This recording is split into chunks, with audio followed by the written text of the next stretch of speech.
Creo que es importante empezar por lo que considero y realmente es la roca sobre lo que todo se basa, ¿no? Que son los criterios generales de política económica, donde Hacienda hace todos sus pronósticos que usaron ellos para calcular sus ingresos y sus gastos en 2021. Es donde viene el pronóstico de crecimiento económico, viene también lo que esperan para el tipo de cambio en 2021 y vienen cosas también muy importantes para los ingresos, como la plataforma esperada de producción de petróleo en el año y el precio del petróleo internacional y de la mezcla mexicana en 2021, ¿no? Y creo que ahí es importante señalar algo que me pareció un poco optimista, la esperanza que tienen ellos para el crecimiento en 2021 de 4.6, porque está significativamente por arriba de lo que muchos analistas esperan, ¿no? Si tú ves la encuesta de Banxico o la encuesta de Citibanamex, ellos esperan entre 3 y 3.5% de crecimiento en 2021, lo cual es pues un punto porcentual menos del 4.6% que espera Hacienda para el 2021, ¿no? Y también es importante señalar que la caída que esperan para este año, que sabemos que va a ser muy pronunciada, ellos esperan que la economía caiga 8% este año, mientras que otras entidades ya esperan caídas hasta de doble dígito, de hasta 10%, y Banxico en su escenario más pesimista para 2020 tiene una caída pronosticada de 12.8%, ¿no? Y eso porque es importante, porque sabemos que una buena parte de los ingresos que el gobierno pronostica para 2021 vienen, por un lado, de la recaudación de impuestos, de IVA, de ISR. El ISR en sí es importantísimo porque aporta alrededor del 30% de los ingresos del sector público, ¿no? Entonces, si no se cumple esta expectativa de crecimiento de 4.6%, va a ser difícil que la gente, los mexicanos, tengan el gasto suficiente y el nivel de ingreso suficiente como para que el gobierno llegue a este monto meta de recaudación de impuestos, ¿no? Entonces, creo que se fueron un poquito optimistas, pero esperemos que por el lado de los gastos públicos que ellos consideran para el próximo año haya un impulso suficiente para lograr este crecimiento. Bien, interesante. A ver, se llamaba la atención, Víctor, particularmente este paquete económico, por supuesto, por la coyuntura de lo que estamos viviendo en esta crisis sanitaria. Ya lo había dicho Ana Berta, esta caída, por lo menos calculada, de no más del 9%, por lo menos del gobierno federal. Algunas entidades importantes bancarias dan doble dígito. Pero a ver, se esperaba justamente un paquete económico que se adaptara a la crisis que estamos viviendo, al golpe económico.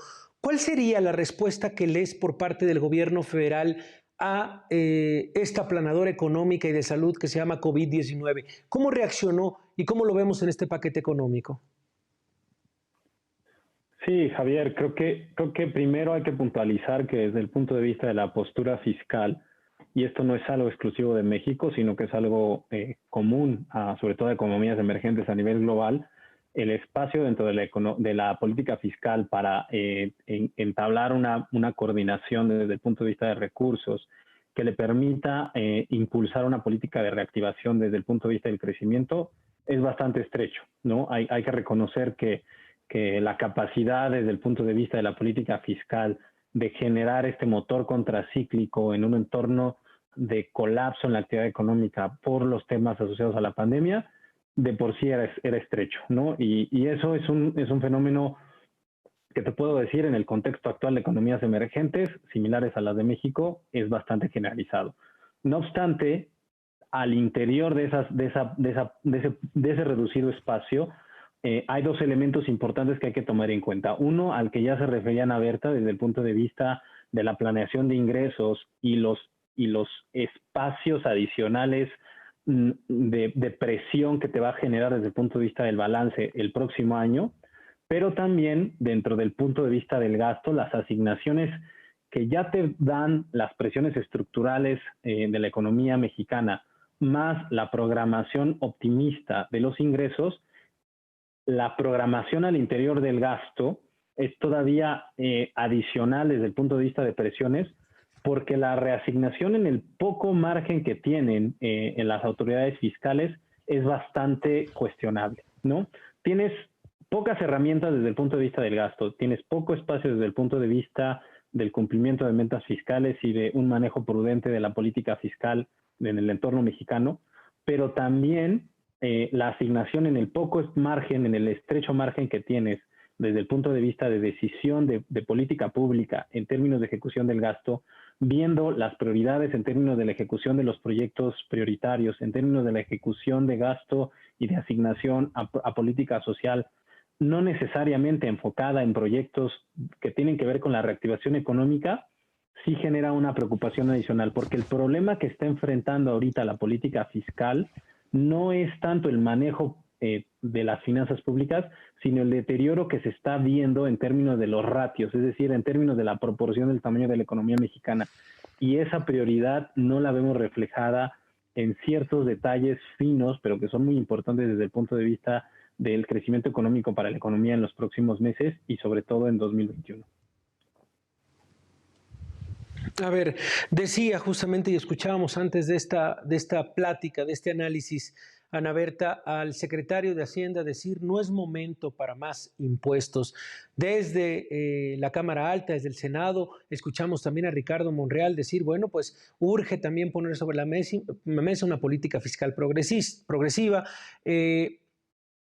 ¿Hay algo que nos muestre, por lo menos en estas previsiones? Y te hago un par de preguntas, a ver si podemos irlas contextualizando. Uno, ¿es normal este optimismo por parte del gobierno cuando habla de la caída, cuando habla del crecimiento para el próximo año? Y dos, ¿qué nos está mostrando el gobierno, por lo menos como llave o como solución para hablar de una reactivación económica?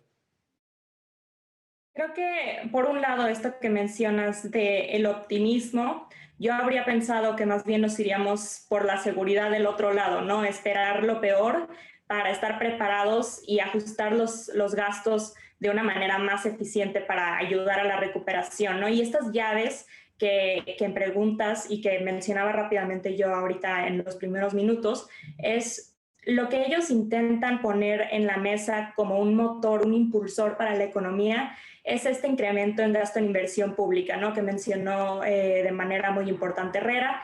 Pero el problema que yo veo ahí es que no hicieron los cambios necesarios a los proyectos de inversión, siguen con la misma prioridad que llevan desde antes de que ganaran la presidencia, ¿no? Estos proyectos de Dos Bocas, el Tren Maya, que por un lado no están diseñados para proporcionar el impulso y atender las necesidades que nacen de una crisis económica como la que estamos viviendo, ¿no? Uno habría esperado que el gobierno se metería casi con bisturí a hacer programas y estrategias que estén muy finamente dirigidas a las poblaciones que más vulnerables están en este momento, ¿no? Aquellas que fueron más afectadas por la crisis. Y lo que vemos es que siguen con las mismas prioridades de antes de la crisis. Creo que habría sido importante y pues sería bueno que en el ínter de ahorita que se apruebe el presupuesto final, se ajusten ese tipo de gastos que están destinados a cosas que eran importantes para el gobierno desde antes de la crisis y parece que quieren ponerlos como motor para la economía mexicana en un momento en el que necesitamos algo mucho mejor planeado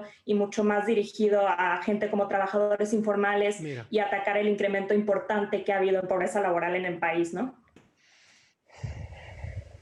Qué interesante punto y qué interesante punto subrayas, de verdad, Ana Berta. A ver, Víctor, la verdad es que te especializas, por supuesto, en temas de energía también, en temas, por ejemplo, no sé si has tenido la oportunidad de revisar un poco lo que viene para Petróleos Mexicanos, lo que viene también